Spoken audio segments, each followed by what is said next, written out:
दीपों की लौ गंगा की लहरों पर कांप रही थी।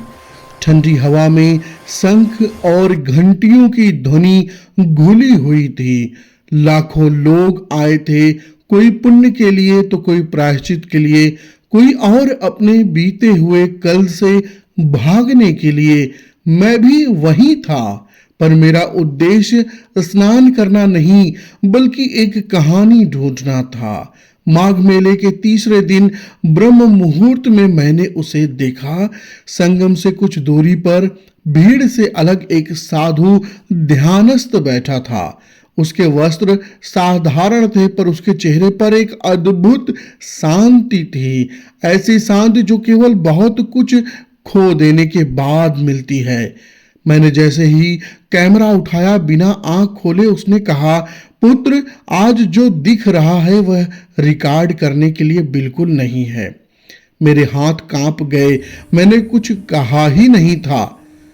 उस दिन के बाद प्रतिदिन वही साधु मुझे उसी स्थान पर मिलता और हर दिन वह मेरे जीवन की कोई ऐसी बात कह देता जो मैंने स्वयं से भी छिपा रखी थी। एक दिन उसने कहा, तुम प्रसिद्धि खोज रहे हो, पर तुम्हारी आत्मा शांति चाहती है।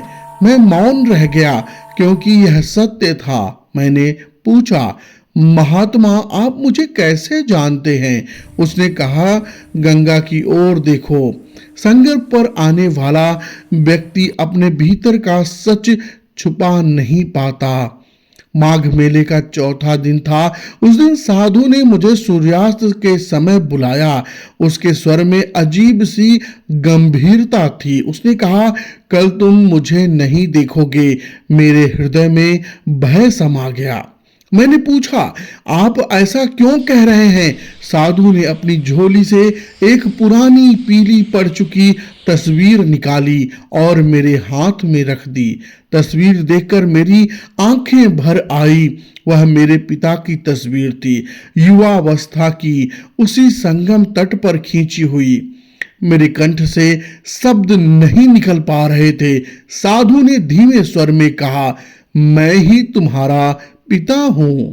मेरी दुनिया थम गई। उसने बताया, युवावस्था में अहंकार और लोभ ने उसे अंधा कर दिया था। परिवार छोड़कर चला गया। समय बीता, धन गया, शरीर थका और आत्मा बोझिल हो गई। तब से वह हर वर्ष माघ मेले में आता है। संगम पर बैठकर केवल एक ही प्रार्थना करता है, ईश्वर, मेरे पुत्र को एक बार दिखा दो। अगली सुबह वह साधु नहीं मिला। जहां वह बैठा करता था वहां केवल उसकी पुरानी साल और एक पत्र पड़ा था। पत्र में लिखा था, पुत्र, मैं तुम्हारा पिता कहलाने योग्य नहीं हूं, पर यदि संभव हो तो मुझे क्षमा कर देना।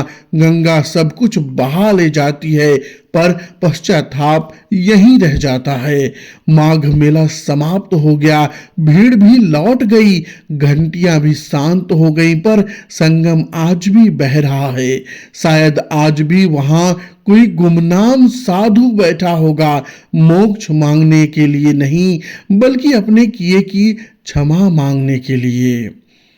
यह संगम केवल नदियों का मिलन ही नहीं, यह उन आत्माओं का भी संगम है जो अपने अतीत से क्षमा मांगने आती हैं।